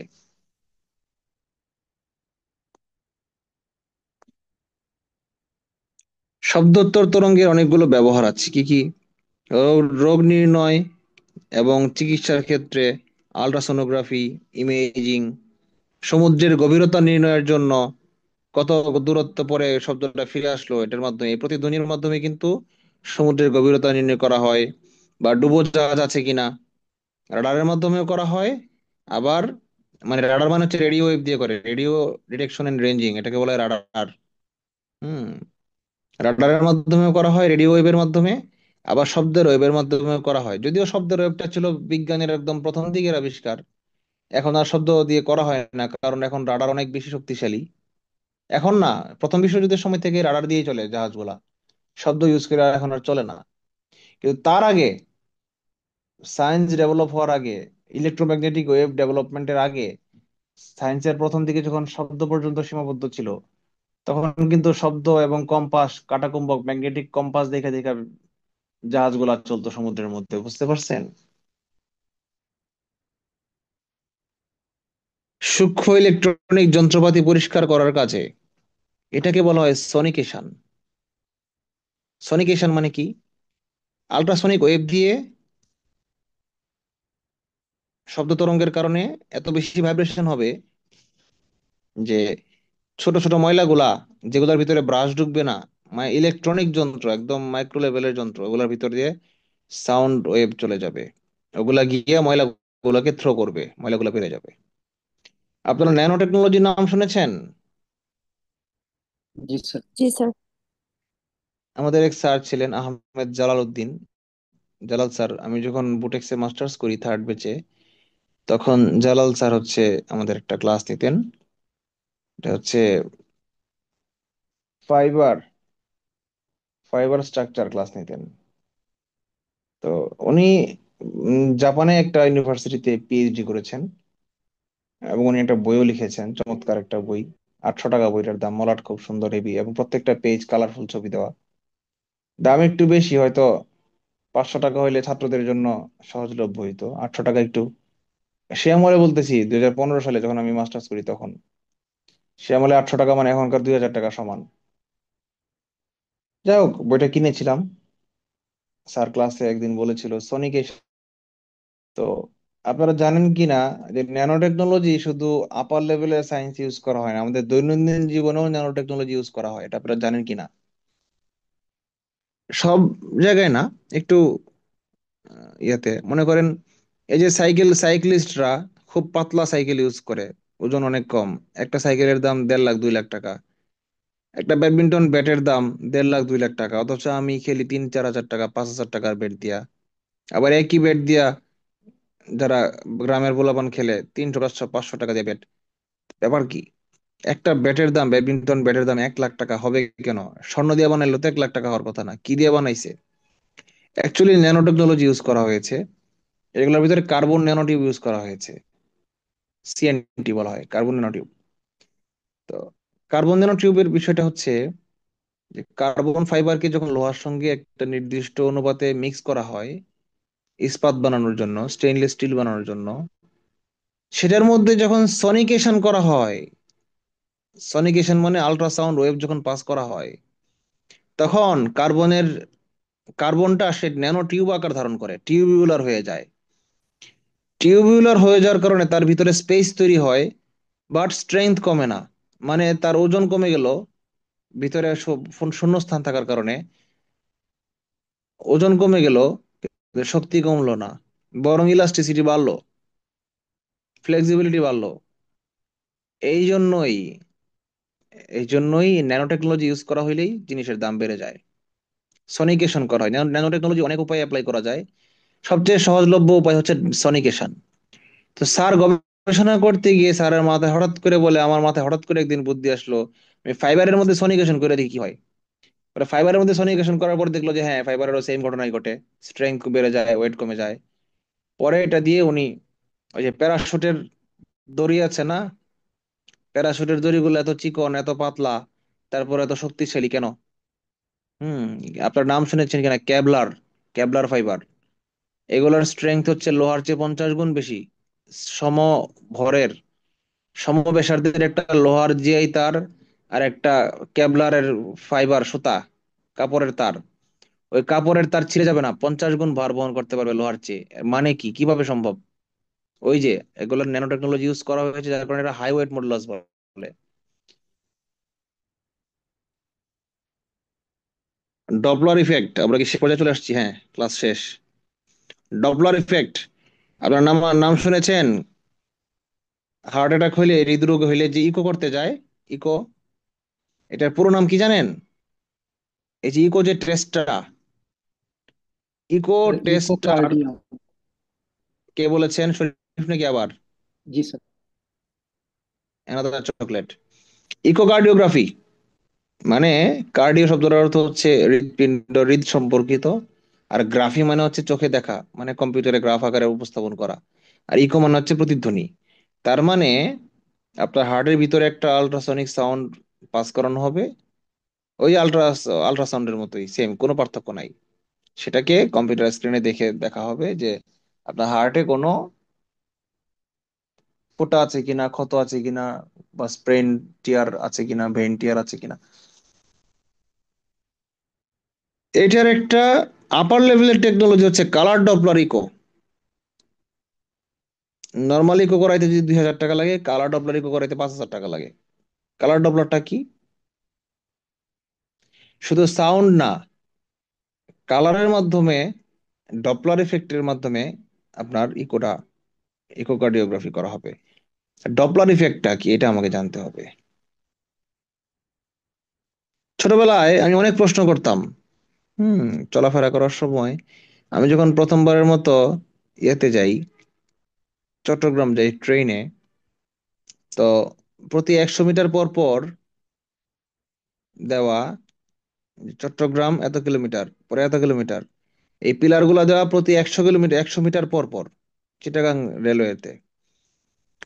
তখন হঠাৎ করে আমার মাথায় বুদ্ধি আসলো, 6-7-এ মনে হয় পড়ি, আমাকে আব্বু একটা ঘড়ি কিনে দিছিল, ক্যাসিও, প্লাস্টিকের ফিতা, হলুদ রঙের, ওটার মধ্যে লাইট জ্বলতো, টিপ দিলে খুব সুন্দর, আমি এটা পরে গোসল করতাম, ঘুমাইতাম। ওই ঘড়ি আমি জীবনে খুলতাম না, এত প্রিয় ছিল আমার সেই ঘড়ি, ক্লাস 6-এ। আব্বু সেই ঘড়ি কিনে দেওয়ার জন্য আমাকে সরারচর থেকে ট্রেনে করে নিয়ে গিয়েছিল কিশোরগঞ্জ শহরে। কিশোরগঞ্জ শহর থেকে সেই ঘড়ি 300, ওই আমলে 320 টাকা দিয়ে কিনে নিয়ে আমাকে নিয়ে বাসায় ফিরে এসেছিল। সেই ঘড়ি দিয়ে আমি এসএসসি পাস করেছি, 4 বছরেও কিচ্ছু হয় নাই। প্রতিদিন পুকুরের ভিতরে ডুবে গোসল করছি এটা দিয়ে আমি। তো আহ ক্যাসিও ঘড়ি নিয়ে যাচ্ছি চিটাগাং, হঠাৎ করে, তখন তো স্মার্টফোন আবিষ্কার হয় নাই, বাংলাদেশে আসে নাই, বা মোবাইলের যুগে ছিল না তখন। এখন তো অ্যাপসে চলাফেরা করি, যে গাড়িটা কি স্পিডে চলতেছে অ্যাপসের পরীক্ষা করি। ওই দিন হঠাৎ করে আমার মাথায় আসলো, আমি স্পিড মাপবো, ট্রেনটা কত কিলোমিটার স্পিডে চলতেছে। করলাম কি, একটা স্টপ ওয়াচ চালু করে দিলাম। পরে আমি সেকেন্ডে সেকেন্ডে গণলাম, একটা, দুইটা, তিনটা, চারটা, পাঁচটা। এভাবে যখন 1 কিলোমিটার গেল তখন আমি স্টপ ওয়াচ ক্লিক করলাম, দেখলাম থেমে গেল কত সেকেন্ড। পরে সেই সেকেন্ডে গুণ করে ক্যালকুলেশন দিয়ে বের করলাম যে 13600 সেকেন্ডে কত মিটার যায়। পরে মিটারে 1000 দিয়ে ভাগ দিয়ে বার করলাম কত কিলোমিটার যায়। আমি দেখলাম আমার জীবনের প্রথম স্পিড পরিমাপ ছিল 92 কিলোমিটার। দেখে মনটা আমার খুব খারাপ হয়ে গেছিল, কারণ আব্বু বলতেছিল দেখছস ট্রেন কত স্পিডে চলে। আমি বলছি কত স্পিডে চলে এটা? আব্বু বলে 100-র বেশি তো হবেই। কিন্তু মনটা খারাপ হয়ে গেল, কারণ ট্রেনটা তখন মাত্র 92 কিলোমিটার স্পিডে চলতেছিল, 100 কেন পার হইলো না, এই জন্য আমার মনটা খুব খারাপ ছিল। তো এটাই ছিল আমার শৈশব, আমি এত ইনোসেন্ট ছিলাম শৈশবে, বুঝতে পেরেছেন? আর এই বয়সে এসে এখন পরিমিতির পিছিয়ে ঘুরি, চিন্তা করেন তো, হইলো এটা? আপনারা আবার কাউরে বললেন না কত বলে স্যার পরিমিতির পিছিয়ে ঘুরে। চাকরি গেছে আগে কিন্তু সাকলাইনের। আচ্ছা, সাকলাইনের কি খবর? এডিশনাল এসপি সাকলাইনের যে পরিমনির সাথে স্ক্যান্ডাল হয়েছিল, পরে কি চাকরি গেছে কেনা আছে এখনো? স্যার ওএসডি করছিল এতটুকু শুনছিলাম স্যার, এর পরবর্তীতে ওনাকে আবার রিইনফোর্সমেন্ট করছে কিনা এটা স্যার নিউজ পাই নাই স্যার। হয়েছে মনে হয়, মানুষ ভুলে গেছে।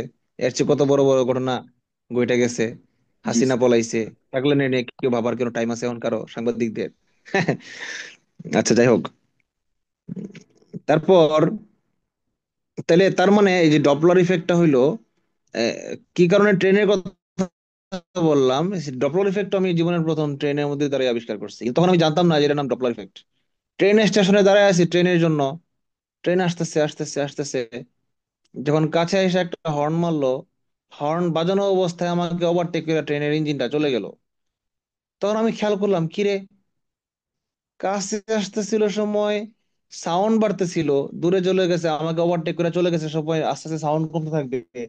এটা তো স্বাভাবিক লজিক, আমি তখন 7 8 9 10-এ পড়ি মনে হয়। স্বাভাবিক লজিক। কিন্তু আমি তো খেয়াল করলাম শুধু সাউন্ডই বাড়তেছিল না, স্কেলও উপরে উঠতেছিল। মানে সারেগামা থেকে রেগামা ওইটা আবার সারেতে নেমে গেল। সা,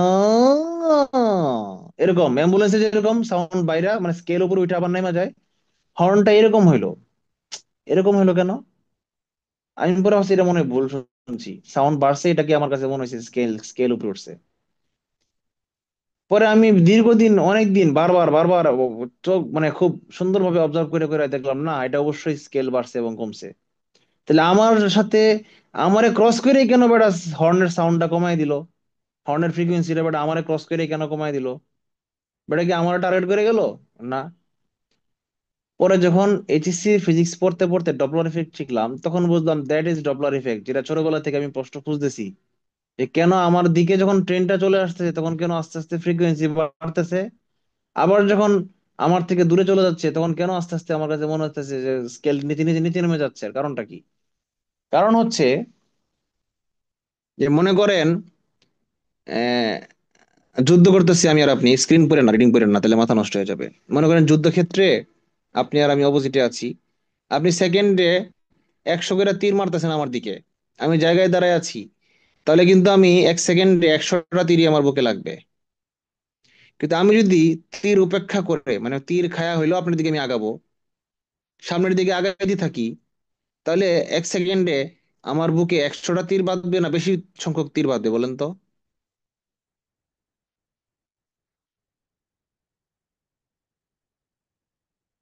স্যার বেশি সংখ্যক। বেশি সংখ্যক। আবার আমি যদি পিছন দিকে দূরে চলে যেতে থাকি তাহলে তীর কম লাগবে। এমনকি আমি এত স্পিডে পিছন দিকে চলে যাচ্ছি যেটা আপনার মারা তীরের সমান স্পিডে, তাহলে আমার শরীরে একটা তীরও লাগবে না, কারণ তীর আর আমি প্যারালাল হয়ে যাব, হাতে ধরে ফেলবো তীর। আমার কাছে মনে হবে তীর আর আমি এক জায়গায় আছি, বসে আছি বা একসাথে যাচ্ছি পাশাপাশি। তার মানে আপেক্ষিক গতির সাথে বুলেট বা তীর বা বাতাস কি পরিমাণ লাগতেছে আপনার বডিতে সেটা যেমন ডিপেন্ড করে, ঠিক একই রকম আপেক্ষিক গতির সাথে আপনার কানের ভিতরে কয়টা শব্দ তরঙ্গ ঢুকতেছে নির্দিষ্ট একক সময়ে সেটাও চেঞ্জ হয়ে যায়।